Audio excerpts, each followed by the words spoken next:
Question है balance sheet वाला। Question number 12, उसमें बोला बैलेंस शीट बनाइए, कोई बड़ी बात नहीं, बैलेंस शीट बन सकती थी, एसेट्स के एसेट्स में डालिए, लायबिलिटी में डालिए, उसको नहीं लेके चल रहा मैं। क्वेश्चन नंबर 13 आपके पास है, और ये मोस्ट इंपॉर्टेंट लगा ना, आपके स्कूल के एग्जाम में 3 नंबर से लेकर 6 नंबर तक का क्वेश्चन ही आएगा। क्वेश्चन नंबर 13, बुक कहाँ है? अपनी बुक में निशान लगा लीजिए बेटा। कह रहे from the following information, balance sheet 2024 arranging the assets and liabilities in order of permanence and in order of liquidity. तो कोई दिक्कत नहीं है, पहले आपके सामने मैं बना के दिखाता हूँ इन ऑर्डर ऑफ, कौन सा वाला, परमानेंस, और फिर बना के दिखाते हैं इन ऑर्डर ऑफ लिक्विडिटी। बिल्कुल यही आने वाली है, सिंपल सा है। ये इधर लिख देते हैं balance sheet of, question number कितना है बेटा बताइए ये? क्वेश्चन नंबर 13, पेज नंबर कितना है? 18.63। और वी हैव, नाम किसी का लिखा नहीं है तो कैसे लिखेंगे? Balance sheet of Messrs S at dash, और ये क्या है? In order of permanence, in order of permanence, ऐसे लिखते हैं। उधर हम दूसरी तरफ बनाएंगे इन ऑर्डर ऑफ परमानेंस। आप लोग मेरी हेल्प करेंगे। रुपीज है, एसेट्स है, रुपीज है और लायबिलिटीज है, ऐसे कर, ठीक। इन ऑर्डर ऑफ परमानेंस में सबसे पहले यहाँ पर क्या आता है? कैपिटल आता है, स्पेस छोड़ के नॉन करंट लायबिलिटीज आती है, फिर नीचे क्या आता है? करंट लायबिलिटीज आती है, ऐसे। इस तरफ सबसे पहले हमारे पास क्या आती है? नॉन करंट एसेट्स आती हैं, टेंजिबल इंटेंजिबल आएगा, और इधर करंट एसेट्स, करंट एसेट्स। ये आपका इन ऑर्डर ऑफ क्या है? परमानेंस है। मैं आपको एक ऑर्डर दिखा रहा हूँ, उस ऑर्डर को अगर आप फ्लिप कर देंगे तो वो क्या बन जाएगा?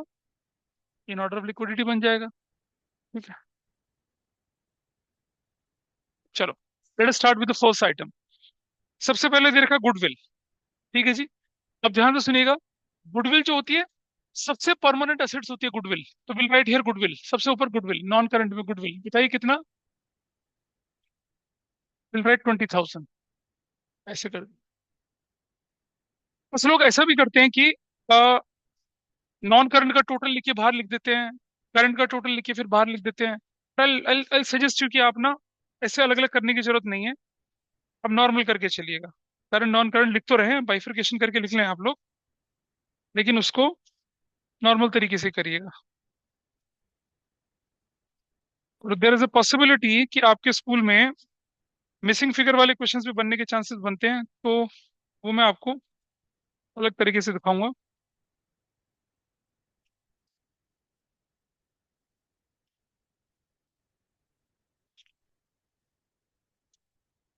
लिख लिया भाई इसको? अगला आइटम बताइए क्या है? हम्म, लाइबिलिटीज फॉर एक्सपेंसेस, तो ये कौन सी लाइबिलिटी? हाँ, कैपिटल भी है ना उससे पहले। लाइबिलिटी फॉर एक्सपेंसेस का क्या मतलब हुआ? कोई बताएगा मुझे ऑनलाइन ऑफलाइन में? लाइबिलिटीज फॉर एक्सपेंस जो है, करंट लाइबिलिटी है या नॉन करंट लाइबिलिटी, ये बताइए मुझे। बोलो, बताइए। Current liability. करंट लाइबिलिटी है, नॉन करंट लाइबिलिटी? ऑनलाइन ने तो मुझे जवाब दे दिया, ऑफलाइन में बताएंगे। ये आस्किंग और आंसरिंग, करंट होती है। एक्सपेंस वाली लाइबिलिटी आपको तुरंत से पे करनी होती है, ठीक है। वैसा करके चलते हैं। चलो, तो हम इसको यहाँ ले आते हैं। क्या- हाँ, जो कैपिटल भी है ना, तो पहले कैपिटल के साथ चलेंगे। तो मैं, क्वेश्चन मेरा गुम हो गया। Yes, question is here. Capital, capital में यहाँ लिख दूंगा, what is the value of capital? 1,80,000 मैंने यहाँ लिख दिया, अभी हमने अंदर कॉलम में रखा है उसको। अच्छा, liabilities for expenses, liability for expenses यहाँ लिख दिया हमने, लाइबिलिटीज फॉर, सॉरी लाइबिलिटी इस तरफ आएंगी ना। लाइबिलिटीज फॉर एक्सपेंसेस कितने के बताइए? 1,200 की, बिल्कुल ठीक है जी, आगे बढ़ो आप। कैश इन हैंड, भाई सबसे लिक्विड एसेट्स तो कैश इन हैंड ही होता है, cash in hand. Cash in hand कितने का है बताइए? वैल्यू बताइए। 1,000। और आगे चलते हैं। इन्वेस्टमेंट्स से पहले मैं देख लूं जरा। इन्वेस्टमेंट्स हमारे पास दे रखे हैं। अब जो अगर अगर हमारे पास कोई क्लैरिटी ना हो तो इन्वेस्टमेंट को क्या मान के चलूं मैं, नॉन करंट या करंट? बताया था आपको कुछ, क्या बताया था? नॉन करंट ले लेते हैं इन्वेस्टमेंट्स, थोड़ा नीचे रखेंगे यहाँ पर इन्वेस्टमेंट्स। कितने रुपए की वैल्यू बताइए? 20,000। चलो और आगे चलिए थोड़ा सा। Bank loan. बैंक लोन चलते हैं हमारे यहाँ नॉन करंट लायबिलिटी में। विल राइट बैंक लोन यहाँ। वैल्यू बताइए बैंक लोन की कितनी है? 10,700। नेक्स्ट वैल्यू चलते हैं आगे। नेट प्रॉफिट, वो तो कैपिटल में जुड़ जाएगा, प्लस नेट प्रॉफिट। बताइए कितना है? 92,600। 0,062,7,272,600। और आगे चलते हैं। Sundry debtors. सन्ड्री डेटर्स कहाँ जाएंगे? इधर। सन्ड्री डेटर्स वैल्यू बताइए कितनी है? हाँ, 50,000। और आगे चलते हैं। Land and building. तो लैंड एंड बिल्डिंग यहाँ चला जाएगा, लैंड एंड बिल्डिंग। बताइए वैल्यू कितनी? 60,000। और आगे चलें। बैंक, बैंक इसके ऊपर। बोलिए कितना? Very good. और थोड़ा आगे चलते हैं। Sundry creditors. सन्ड्री क्रेडिटर्स यहाँ। सन्ड्री क्रेडिटर्स कितने के? वैल्यू कितने का? 63,000। नेक्स्ट। फर्नीचर इसके नीचे। फर्नीचर से पहले कुछ और तो नहीं है? Plant and machinery. हाँ, प्लांट एंड मशीनरी भी तो है। हाँ, तो पहले प्लांट एंड मशीनरी आएगा ना।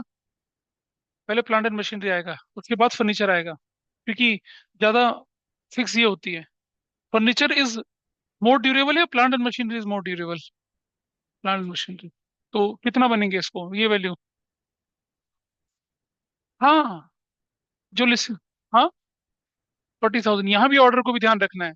और ये फर्नीचर। रैंडम नहीं लिखना बाबा। अगला बताओ फर्नीचर की इसके। हाँ, 13,000। वो वो आपके टीचर अगर मान जाए तो बात अलग है, लेकिन आपको प्रॉपर ऑर्डर फॉलो करना है। आपको पूरा फॉर्मेट बना के दे रखा है मैंने। बड़े नोट्स में भी दे रखा है और छोटे नोट्स में भी दे रखा है, दोनों में ऑर्डर, लिक्विडिटी, परमानेंस दोनों दे रखा है। बोलो भाई। तुमने क्लास मिस करी है ना? उसमें समझाया था मैंने। इन order of liquidity, in order of permanence, सारा समझाया था। मैनिक्योर करवा लियो भाई। स्मेल ऐसे नहीं जाती है, हैंड वॉश से जाती है स्मेल। हाँ हाँ। आगे चलो। अब सुनो, प्रोविजन फॉर डाउटफुल डेट दो तरह से प्रेजेंट होता है। या तो सन्ड्री डेटर से माइनस कर दें उसे, या करंट लायबिलिटी की तरह दिखा दें। ठीक है, दोनों तरह से हो जाएगा। अगर लेकिन अगर आप सन्ड्री डेटर से माइनस करेंगे तो बैलेंस शीट का टोटल कुछ और आएगा। और अगर आप उधर दिखाएंगे तो कुछ और आएगा। ठीक है, तो मैं प्रोविजन को इस तरफ, करंट लायबिलिटी में इस तरफ दिखाई देता हूँ, इस तरफ नीचे थोड़ा सा। या तो बोलो डेटर से माइनस करके दिखा दूं। चलो यही लिख देते हैं, क्या कौन सा था ये? प्रोविजन फॉर डाउटफुल डेट्स यहाँ लिख दिया। कितने रुपए का? वैल्यू 2,500 लिख दिया। चलो और चले आगे। क्लोजिंग स्टॉक यहाँ चला गया, इसके अंदर, इस जगह पे क्लोजिंग स्टॉक कितने का? 80। अगली वैल्यू बोलो। कर दिया फर्नीचर, और बोलो। दो बार फर्नीचर है, कोई बात नहीं, फर्नीचर फिर जोड़ दो उसको। 13,000 प्लस 16,000, 29,000। और चलिए, ड्राइंग्स यहाँ से माइनस कर दीजिए। कितने की? 30,000। क्या वैल्यू आ गई? 0,062,4,242,6। और बताइए आगे। खत्म। चलिए टोटल कर लीजिए, टोटल करिए, देखो कौन सा आता है।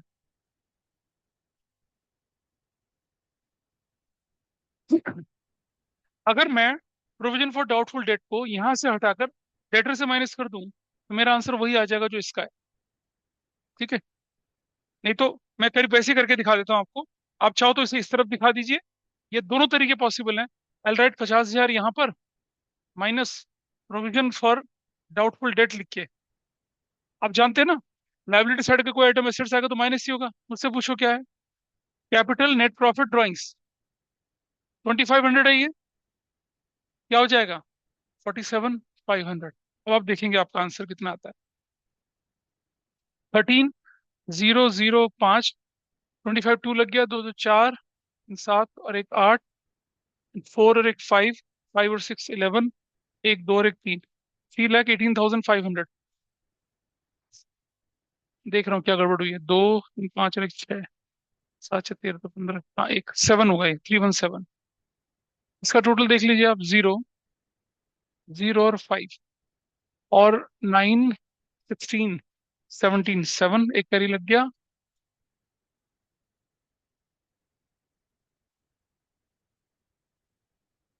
ये लीजिए, दैट्स योर आंसर।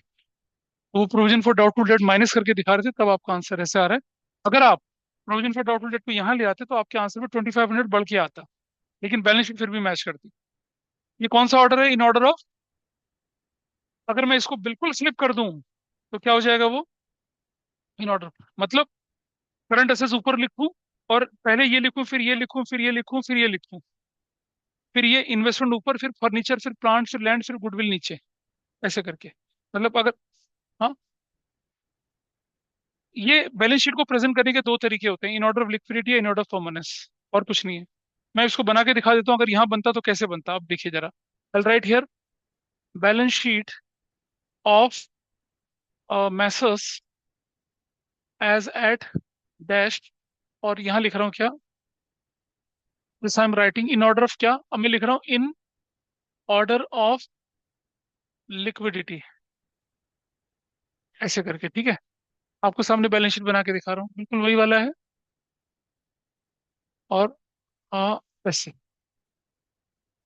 नोट कर लें बेटा, दोनों नोट कर लें, आपके एग्जाम में क्वेश्चन आएगा ये वाला, बोल रहा हूँ बार बार। और फिर बोलेंगे फिर हमने करवाया नहीं था, करा नहीं था। और स्पेसिफिकली स्टेप बाय स्टेप वाले लोगों के लिए, उनके में तो 100% आना ही वाला। कैसे लिखना आप देखिए, ऊपर लिखूंगा मैं क्या, करंट लायबिलिटीज, ठीक है। करंट लायबिलिटी में लिखूंगा सबसे पहले liability for expenses, that will be of 1200। उसके बाद लिखूंगा मैं सन्ड्री क्रेडिटर्स, कितने के? 63,000। और इसके बाद हमारे पास आता है क्या, नॉन करंट लायबिलिटीज। इसके अंदर सबसे पहला देखिए, आप देख रहे हैं सबसे पहले क्या लिख रहा हूँ, एक ही है उसके अंदर, तो बैंक लोन, कोई पंगा ही नहीं है, बैंक लोन। तो ये वैल्यू हो जाएगी 10,700 की। उसके बाद लिखेंगे हम लोग क्या, कैपिटल, कैपिटल की वैल्यू लिखी जाएगी 180, और plus net profit as it is 92,600 का, माइनस ड्राइंग्स, ड्राइंग्स आप करेंगे 30,000 की, और ये वैल्यू आपकी आ जाएगी कितनी, 2,42,600। You will make a total 3,17,500। कोई पंगा नहीं है, इधर आ जाते हैं। Will write current assets, current assets in order of क्या है ये, लिक्विडिटी। सबसे पहले करंट असेट्स का कौन सा पार्ट चला गया, ये वाला part, cash in hand. Cash in hand कितना लिखेंगे, कैश इन हैंड आप 20,000। फिर उसके बाद लिखेंगे बैंक, बैंक लिखेंगे आप कितने का, 80,000। उसके बाद लिखेंगे आप सन्ड्री डेटर्स, क्लोजिंग स्टॉक है उसके बाद, sorry closing stock, closing stock लिखेंगे आप कितने का, 80,000, नहीं गलत कर दिया, ये कैश इन हैंड था 1,000 का, बैंक कितने का था भाई, 20,000 का, और 80,000, और ये वाली थी sundry debtors, you will write 50,000 का, minus provision for doubtful debts कितने का, 20, यू विल राइट 47,500, ऐसे। इसके बाद अगली बारी, हाँ, नॉन करंट एसेट्स, उसको भी आप टेंजिबल इंटेंजिबल में बांट सकते थे, टेंजिबल इंटेंजिबल में बांट सकते थे, पर छोड़ो इतना डिटेल नहीं, पानी पी लेना, थोड़ा नींद आ रही है तो। आइए देखिए, इस तरफ चलते हैं। सबसे ऊपर क्या लिखेंगे, इन्वेस्टमेंट्स, इन्वेस्टमेंट्स वो लिखेंगे हम लोग 20,000 का। इन्वेस्टमेंट को कुछ लोग करंट भी बोल देते हैं। फिर लिखेंगे फर्नीचर, दैट इज 13,000 प्लस 16,000 का, 29,000 का। अगला वैल्यू क्या है, plant and machinery, plant and machinery कितने की? 40,000 की। उसके आगे चलेंगे, लैंड एंड बिल्डिंग 60,000 का। उसके बाद goodwill 20,000, and your answer is 3,17,500। अगर ये लिखा जाएगा तो कैसे लिखा जाएगा? इन ऑर्डर ऑफ, क्या है ये? इन ऑर्डर ऑफ लिक्विडिटी। बस फ्लिप कर दिया चीज को। क्या इसे रिप्लेस तो करना है। 3 नंबर या 6 नंबर आपके फ्री के हैं इसमें। ठीक है, तो हाँ, हाँ, हाँ, तो वो बोला तो मैंने आपसे 2500 रुपये आंसर, तब 320 आएगा आंसर आपका। हाँ, दोनों तरह से कर सकते हैं, कोई दिक्कत नहीं है। मैच करेगी बिल्कुल। बुक के साथ मैच नहीं करेगी, लेकिन बैलेंस शीट का एसेट्स और लायबिलिटी दोनों मैच करेगा। It will match. बिल्कुल करेक्ट होगा भाई, मैं गलत थोड़ी बोल रहा हूँ आपसे, बिल्कुल करेक्ट आंसर होगा वो। बैलेंस शीट के अंदर प्रोविजन फॉर डाउटफुल डेट को प्रेजेंट करने का तरीका होता है ये। दो तरह से प्रेजेंट कर सकते हैं, कोई ऐसी दिक्कत नहीं है आपकी, कैन ऑलवेज प्रेजेंट। ठीक है जी। तो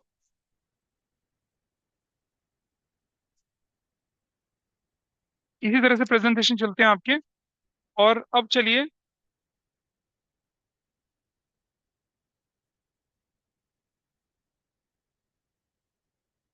जैसे आप अपनी बुक का इलस्ट्रेशन नंबर 19 देखिए। अपनी बुक खोल लीजिएगा, इलस्ट्रेशन 19 खोल के देखिए। इलस्ट्रेशन 19, इलस्ट्रेशन 19 देखिए बुक का।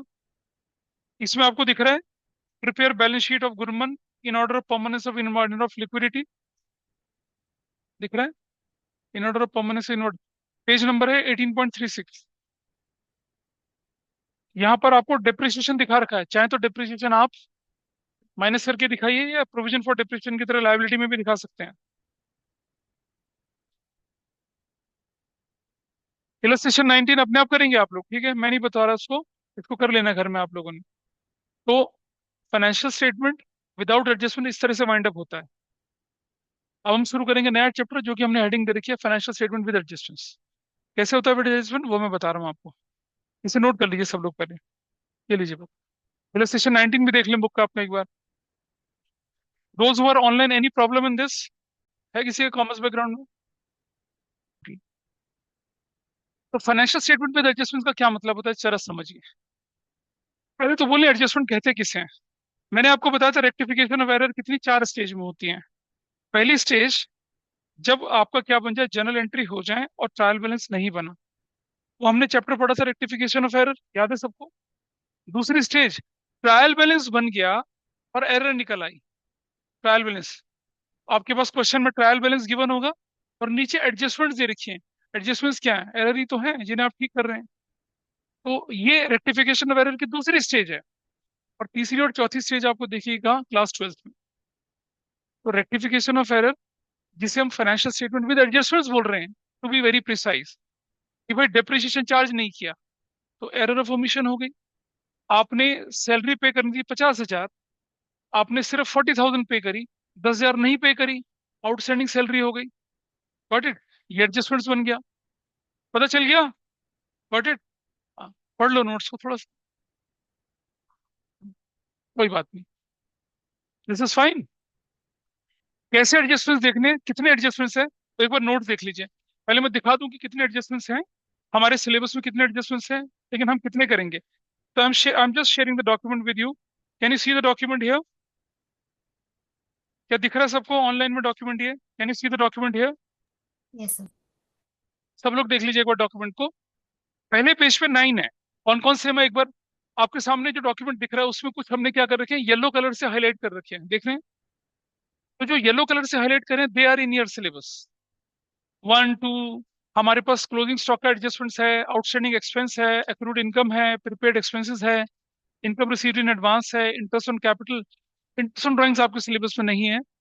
डेप्रिसिएशन है, बैड डेट रिटर्न ऑफ है, प्रोविजन फॉर डाउटफुल डेट है, provision for discount on debtors, कभी होता है कभी नहीं होता है। Provision of discount on creditor नहीं है। Interest on loan income expense वाला, goods given as charity, goods given for staff welfare fund, goods use proprietor, ये 17, ये आपके सिलेबस में goods purchase on cash not recorded, goods purchase on credit not recorded, goods sold in cash delivered 20, 21, 22, 23 ये नहीं है। 24 कुछ जगह पे दे देते हैं पेपर में। 25, 26, 27, 28 ये बिल्कुल सिलेबस में नहीं है। 29 absolutely in year syllabus. 30th reserve बनाना कहीं कहीं पर सिलेबस के पार्ट दिखता है। मैनेजर कमीशन 100% आपके सिलेबस में है। और कंटीजेंट लायबिलिटी को एडजस्टमेंट होती नहीं है। 32 एडजस्टमेंट्स आपके पास हैं। 32 एडजस्टमेंट्स ये मैंने यहाँ लिखी हुई हैं। 16 या 17 एडजस्टमेंट आपके सिलेबस में है। ठीक है। लेकिन हम पूरी की पूरी 32 करेंगे। क्योंकि क्या मतलब है ज्ञान, क्योंकि जब आप क्लास 12th में जाएंगे तो इनमें से कुछ भी आ सकती है बन के। तो वो थोड़ी देखते हैं कि 11th में हमने क्या पढ़ाया था। 32 की 32 में से कुछ आ सकता है। भाई आपके 11th के सिलेबस में तो 16-17 है सिर्फ। 15 हम एक्स्ट्रा पढ़ेंगे। ठीक है। तो मैं कभी सिलेबस देख के नहीं पढ़ाता आपको। हम लोग इसलिए पढ़ रहे हैं एक्स्ट्रा क्योंकि यही चैप्टर आपका 12th में पार्टनरशिप में घूम फिर के आएगा। यही चैप्टर जब आप सीनियर क्लासेस में जाएंगे, अगर सीए करते हैं, सीएस करते हैं, आईसीडब्ल्यू करते हैं, या फिर आप सी बीबीए बीसीए एमबीए कुछ भी करते हैं, फाइनेंशियल स्टडीज में जो मैं दिख रहा हूँ ना 32, इन्हीं के अंदर सारी चीजें घूमती हैं। इसलिए मैंने कहा ना डॉक्यूमेंट हर जगह पे यूज होगा आपको। जब और कितना देर लगती है, कुछ भी नहीं लगती। तो पहले हम उन एडजस्टमेंट्स को पूरा करेंगे जो हमारे सिलेबस का पार्ट है। ठीक है। और फिर हम उनको करेंगे, क्योंकि कई बार आपका पेपर सेटर जो है पेपर बनाएंगे, मान लिया आपके स्कूल में पेपर बनाया और एक आध एडजस्टमेंट जो कि रिलेटेड थी वो दे दी। फिर वो बोलते हैं कि यार इतना नहीं कर सकता, ये तो कॉमन सेंस की बात है, इतना तो कर सकते हो। तो आप क्या लड़ाई करोगे उनके साथ? तो you should know the concept. इसीलिए मैं, और ये क्योंकि बहुत ही इंपॉर्टेंट टॉपिक है पूरी अकाउंटिंग का, जिंदगी में जब भी आप अकाउंटिंग पढ़ोगे, इसलिए मैं इस पर चाहता हूँ कि आप सबकी क्या हो, स्ट्रांग होल्ड हो। इसीलिए हम सारे एडजस्टमेंट्स करेंगे। Is that okay? पानी पी लीजिए, नींद आ रही हो तो। एक एक करके करना शुरू करते हैं। तो एडजस्टमेंट्स का क्या चक्कर होता है वो मैं बता रहा हूँ आपको। पहले मैं आपके सामने शीट पे दिखा रहा हूँ। नंबर वन एडजस्टमेंट है क्लोजिंग स्टॉक। क्लोजिंग स्टॉक अगर आपके पास दे रखा हो तो इसे ट्रेडिंग अकाउंट की क्रेडिट साइड में डालते हैं, और बैलेंस शीट की कहाँ डालते हैं, एसेट साइड में डालते हैं। This is fine with everybody. Journal entry क्या बनती है, closing stock account debit to trading account. Closing entry पड़ी थी। और ये एडजस्टमेंट हम कर चुके हैं पिछले चैप्टर में। याद है क्लोजिंग स्टॉक को मैं दो जगह लिखवाता था। ट्रेडिंग की क्रेडिट साइड में लिखाता था और कहाँ लिखाता था, बैलेंस शीट में। और क्या बोला था मैंने आपसे कि अगर ट्रायल बैलेंस के अंदर गिवन है तो कहाँ आएगा वो, सिर्फ बैलेंस शीट में। और परचेजेस क्या होगी, एडजस्टेड परचेज। सिर्फ ये आपने देखा, ट्रायल बैलेंस के अंदर कोई आइटम है तो वो उसकी एक ही जगह एंट्री होती है, उसका दो जगह इफेक्ट नहीं। लेकिन ट्रायल बैलेंस के बाहर अगर आइटम है तो दैट इज कंसिडर एडजस्टमेंट, उसका दो जगह इफेक्ट जाता है। कैसे कैसे जाएगा वो मैं आपके साथ लेके चल रहा हूँ। अगला पार्ट है आउटस्टैंडिंग एक्सपेंसेस। एक्सपेंस अगर डायरेक्ट हुआ तो ट्रेडिंग अकाउंट के अंदर जोड़ देंगे, इनडायरेक्ट हुआ तो प्रॉफिट लॉस में जोड़ देंगे, और बैलेंस शीट की लायबिलिटी साइड में जाएगा। क्यों जाएगा अभी मैं करके बताऊंगा। ऐसी एडजस्टमेंट नंबर 3, अगर कोई इनकम आउटस्टैंडिंग है तो हम क्या करेंगे, इनकम आउटस्टैंडिंग डायरेक्ट तो कोई होती नहीं, इनडायरेक्ट होती है। प्रॉफिट लॉस की क्रेडिट साइड में जाएंगे, उसके अंदर जोड़ेंगे, और बैलेंस शीट की असेट साइड में दिखाएंगे। क्यों कर रहे हैं ऐसा, उसका रीजन बता रहा हूँ। आइए जरा समझाता हूँ कैसे होता है। एक एक करके करते हैं। कैसे इंफॉर्मेशन आपके पास होती है और क्या होती है देखिए जरा। ये मेरे पास बैलेंस, ये मेरे पास है ट्रायल बैलेंस, और ये 31 मार्च 24 का। ये डेबिट साइड, ये क्रेडिट साइड, ऐसे लिखा हुआ है। ध्यान से देखना बेटा। ये पर्टिकुलर है, लिखा है वेजेस 50,000 का, लिखा है सैलरीज 1 लाख की, ऐसे लिखा हुआ है। और एडजस्टमेंट में क्या लिखा हुआ है, ध्यान से लिखा हुआ है। Number one, outstanding wages rupees 5,000। Number दो लिखा है आउटस्टैंडिंग सैलरीज रुपीज 10,000। ये एडजस्टमेंट दे रखी है आपके पास। मतलब मैं पूरा क्वेश्चन तो नहीं दिखा रहा आपको, छोटा पार्ट दिखा रहा हूँ। अब मुझे बताइए वेजेस कौन से अकाउंट में जाएंगे भाई, ट्रेडिंग में।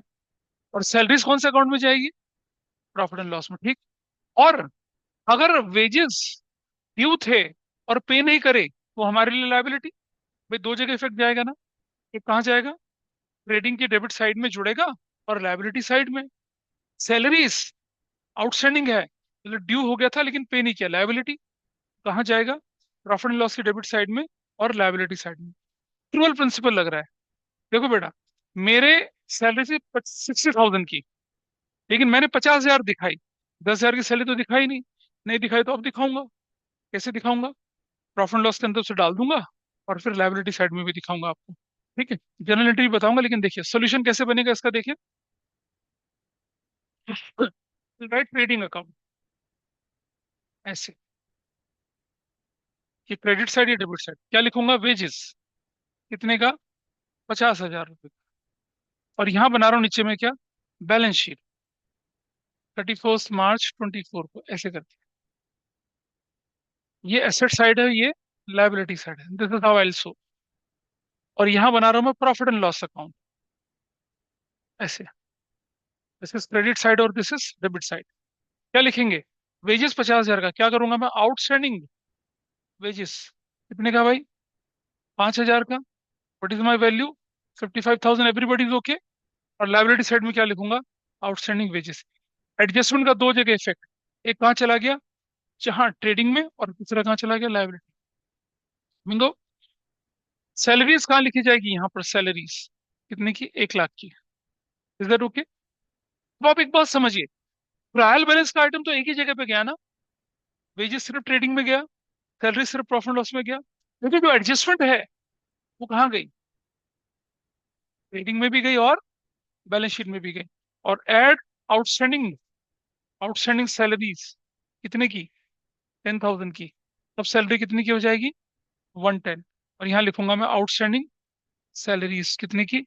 10,000 की। हो गया। अब आप बोलेंगे सर, तो पे ही नहीं किया तो क्यों दिखा रहे हैं? क्वेरी का सोच लीजिए। रूल प्रिंसिपल क्या कहता है? Record a transaction when it has taken place irrespective of cash settlement. तो चाहे पैसा पे करें ना पे करें, हमें दिखाना तो है ही। तो मेरा मेरा एक्चुअल खर्चा कितना था? 55, जिसमें से 50 में पे कर चुका था, 5 पे नहीं किया, तो मेरा टोटल खर्चा 55 ही दिखेगा। और जो पे कर चुका था वो कैश से माइनस हो गया होगा, जो नहीं पे किया वो लायबिलिटी में दिख रहा। Similarly salaries, salary total due कितनी हुई? 110 की। पे कितनी हुई? 1 लाख। 1 लाख ने अकॉर्डिंग साइकिल पूरा कर दिया, दिख गया। और जो नहीं पे हुई वो मैंने क्या कर दिया? यहाँ जोड़ के अक्रूवल के हिसाब से दिखा दी, और क्योंकि पे नहीं की थी इसलिए मेरी लायबिलिटी बन गई। तो जब भी आपके पास आ जाए आउटस्टैंडिंग एक्सपेंसेस, तो बेटा ध्यान से समझना। आपको देखना है क्या, क्या वो डायरेक्ट है या वो क्या है? इनडायरेक्ट। ठीक है। अगर वो डायरेक्ट है तो क्या करेंगे आप? क्या करेंगे? ट्रेडिंग अकाउंट में डेबिट साइड में क्या कर देंगे? ऐड कर देंगे, और लायबिलिटी साइड में डालेंगे। Is that okay? लेकिन अगर वो इनडायरेक्ट है तो क्या करेंगे? प्रॉफिट एंड लॉस अकाउंट की डेबिट साइड में क्या कर देंगे? आप उसे ऐड कर देंगे, और कहाँ दिखाएंगे? लायबिलिटी साइड में दिखाएंगे। ये ट्रीटमेंट ऐसे करना, इसे नोट कर लीजिए अपने पास कहीं। पूरा स्ट्रक्चर एक बार नोट कर लें, ताकि जब आप इसको डिटेल में देखें तो आपको समझ में आए। इसे नोट कर लीजिए पहले फटाफट से, जो भी लिखा है नोट कर लीजिए उसको। अब हमारे पास सिचुएशन, ये तो मैंने कौन सी सिचुएशन बताई? अगर आपके एक्सपेंसेस क्या हो जाए? आउटस्टैंडिंग हो जाए। ठीक है। ये एडजस्टमेंट नंबर 2 थी। और एडजस्टमेंट नंबर 3, अगर आउटस्टैंडिंग इनकम कहीं आ जाए लिखी हुई, तो कैसे? जैसे मैं मैं एडजस्टमेंट नंबर कौन सी बता रहा हूँ आपके सामने? 3 बता रहा हूँ। फिर से ट्रायल बैलेंस मैंने लिखा 31 मार्च 24 का। ठीक है। ये डेबिट है और ये क्रेडिट है, ध्यान से देखिएगा। पर्टिकुलर्स क्या लिखा? कमीशन 20,000 का। कमीशन 20,000 का। ठीक है। और एडजस्टमेंट में क्या लिखा?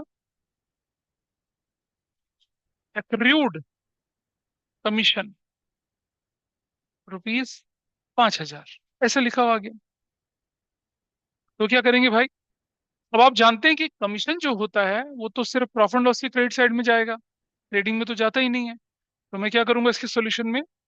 I will prepare profit and loss account, debit लिखूंगा, क्रेडिट लिखूंगा, ऐसे करके। This is how I right particulars rupees, particulars और रुपीज। क्रेडिट साइड में लिखेंगे कमीशन 20,000 रुपए का। ऐड कर देंगे क्या? एक्रूड कमीशन कितने का? 5,000 का। टोटल कितना हो जाएगा? 25,000। Okay with everybody. और यहाँ बनाएंगे क्या? बैलेंस शीट 31 मार्च 24 को, तो बैलेंस शीट में ध्यान से देखेंगे कैसे लिखना होता है। ये रुपीस है, ये एसेट्स है, ये रुपीस है और ये लायबिलिटीज है। तो क्या हो जाएगा, यहाँ लिखा जाएगा एक्रूड कमीशन एसेट साइड में कितने का, 5,000। अब ध्यान से देखिए, कमीशन जो ट्रायल बैलेंस के अंदर है वो तो एक ही जगह गया, क्रेडिट साइड में, लेकिन आउटस्टैंडिंग कमीशन एक्रूड कमीशन दो जगह गया। एक क्रेडिट में जुड़ा और एक कहाँ चला गया, एसेट्स में। किसी व्यक्ति ने मुझे बोला था कि सर आपका कमीशन 10,000 रुपया है, 5,000 आपका कमीशन 25,000 है, 20,000 अभी दे दिया, कह रहा 5,000 हम बाद में देंगे। ठीक है जी। तो हम लिखेंगे अपनी बुक्स में as per accrual principal commission तो 25 से लिखना है, 5 तो लिखा ही नहीं था हमने, तो हमने 20 में 5 जोड़ दिया एक्रूड, कितना हो गया 25।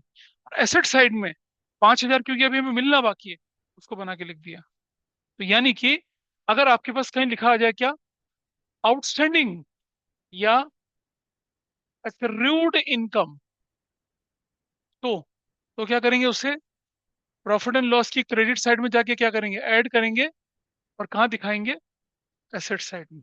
ऐसे आउटस्टैंडिंग एक्सपेंस में तो दो कैटेगरी बनती है ना, डायरेक्ट है, इनडायरेक्ट है। भाई एक्रूड इनकम तो एक, सुना है आउटस्टैंडिंग सेल्स, कभी सुना है? तो आउटस्टैंडिंग सेल्स तो होगा नहीं, डायरेक्ट इनकम तो होगी नहीं आउटस्टैंडिंग, सिर्फ इनडायरेक्ट बनती है। रेंट रिसीव्ड हो गया, कमीशन रिसीव्ड हो गया, इंटरेस्ट रिसीव्ड हो गया, ऐसा करके। ये और ये नोट कर लीजिए प्लीज। जब आप नोट कर लेते हैं फिर मैं आपको क्वेश्चन करवाऊंगा, क्वेश्चन पूछा ना। ऐसा भी हो सकता है, जैसे सपोज ऐसे भी हो सकता था।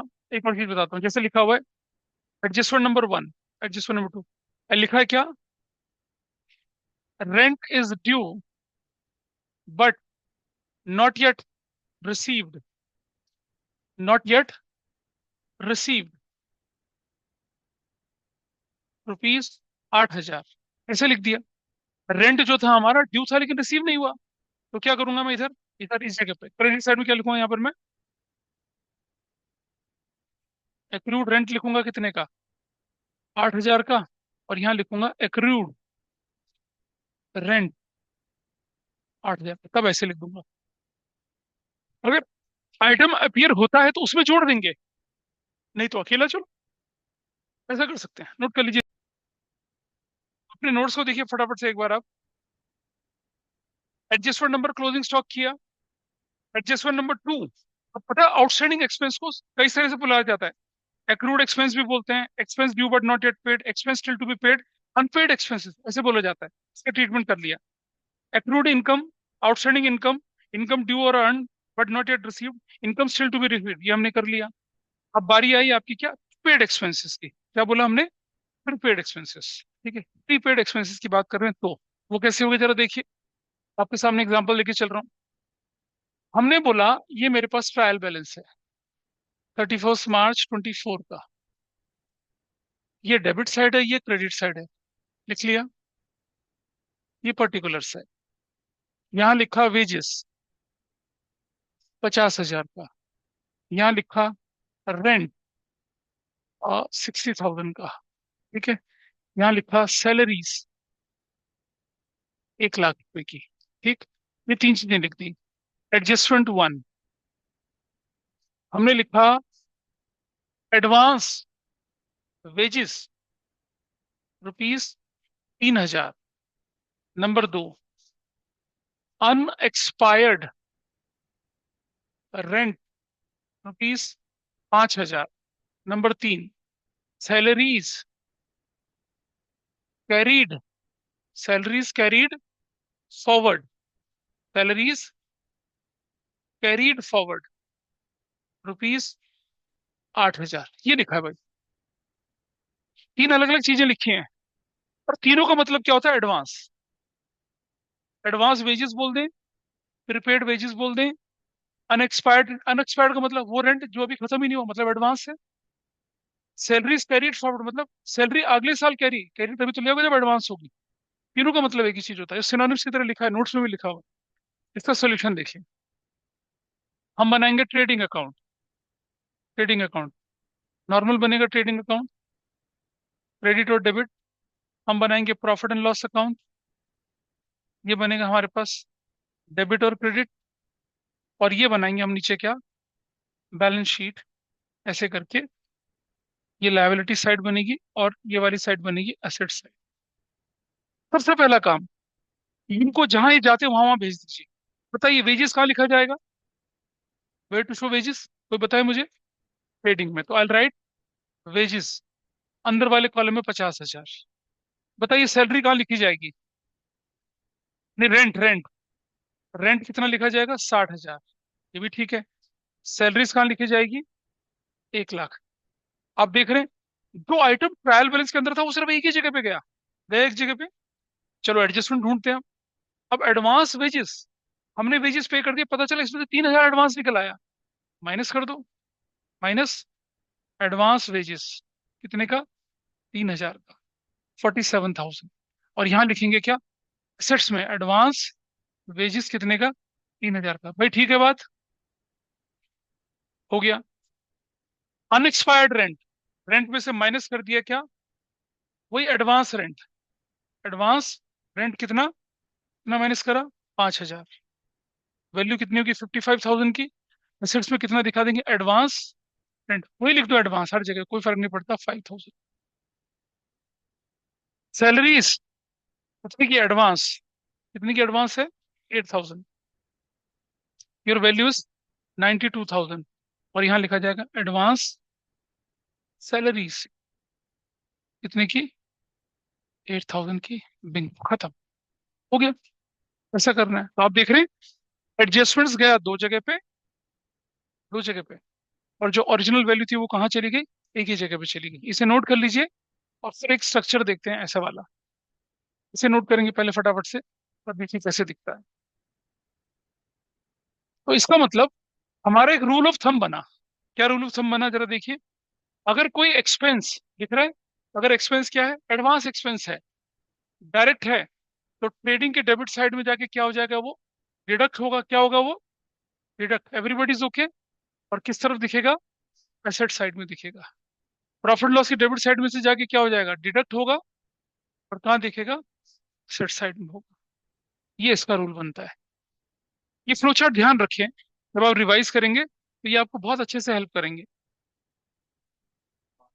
एडवांस, एडवांस एक्सपेंसेस अगर वो डायरेक्ट हुआ तो उसका एडजस्टमेंट ट्रेडिंग में होगा। अगर वो इनडायरेक्ट हुआ तो उसका एडजस्टमेंट कहाँ होगा? प्रॉफिट एंड लॉस में होगा। इस तरह से चलना है। This is fine.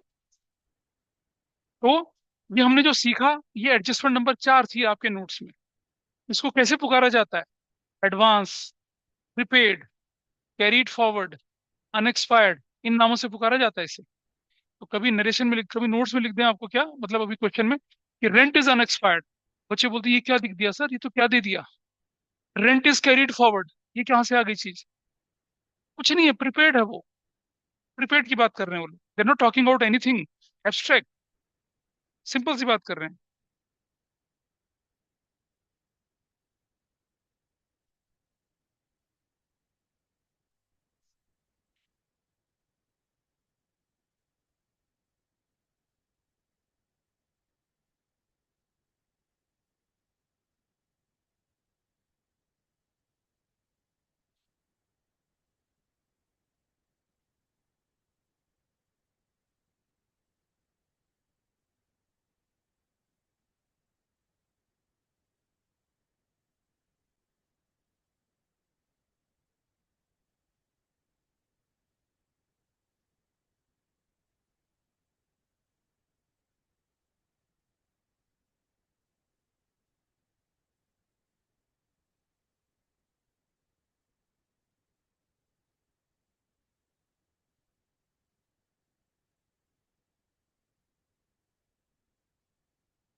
चलिए, नोट कर लिया तो अगली पे चलें।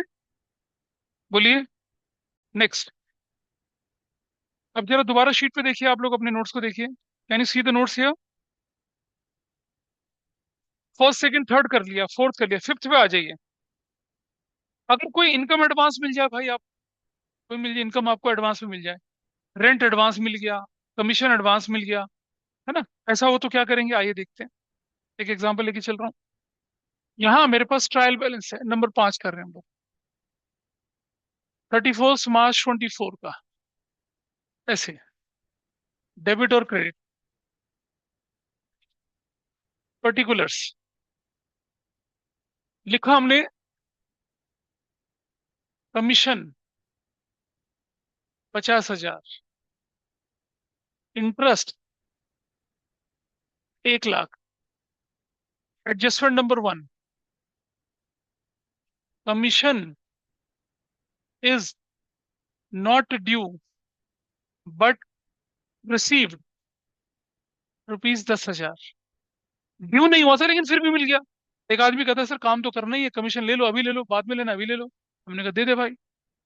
Number 2, interest received in advance ₹12,000। ऐसे तो सोल्यूशन। अब जानते हैं आप, इंटरेस्ट और कमीशन तो प्रॉफिट लॉस के आइटम है, ट्रेडिंग तो बनेगा ही नहीं। तो हम क्या करेंगे, प्रॉफिट एंड लॉस अकाउंट बनाएंगे ऐसे। हाँ, क्रेडिट साइड पे जाएंगे, नॉट एन इशू। ये ऐसे, ठीक है। अब डेबिट में, क्रेडिट में लिखेंगे क्या, कमीशन 50,000 माइनस एडवांस 10,000। हमारी इनकम ही नहीं हो तो 40,000। किसी से कोई चीज अगर एडवांस मिल जाए वो तो लायबिलिटी होती है ना आपके लिए। तो हम लिखेंगे बैलेंस शीट में 31 मार्च 24 को कैसे करेंगे देखिए, इस तरफ लायबिलिटी लिखेंगे, रुपीज लिखेंगे, और रुपीज लिखेंगे, एसेट्स लिखेंगे, और क्या लिखेंगे यहाँ लायबिलिटी साइड में, एडवांस कमीशन रिसीव 10,000 का, डन। इसी तरह से इंटरेस्ट हम लिखेंगे, इंटरेस्ट यहाँ 1 लाख। प्लीज ध्यान दीजिए बात का, ट्रायल बैलेंस का आइटम एक ही जगह जा रहा है, एक जगह जा रहा है। क्या करेंगे इस जगह पे, माइनस एडवांस 12,000, 88,000, और क्या लिखा जाएगा, advance interest receive 12,000 liability side. यानी कि अगर कोई इनकम एडवांस हो जाए तो क्या करना है उसका, अगर कोई इनकम एडवांस हो जाए,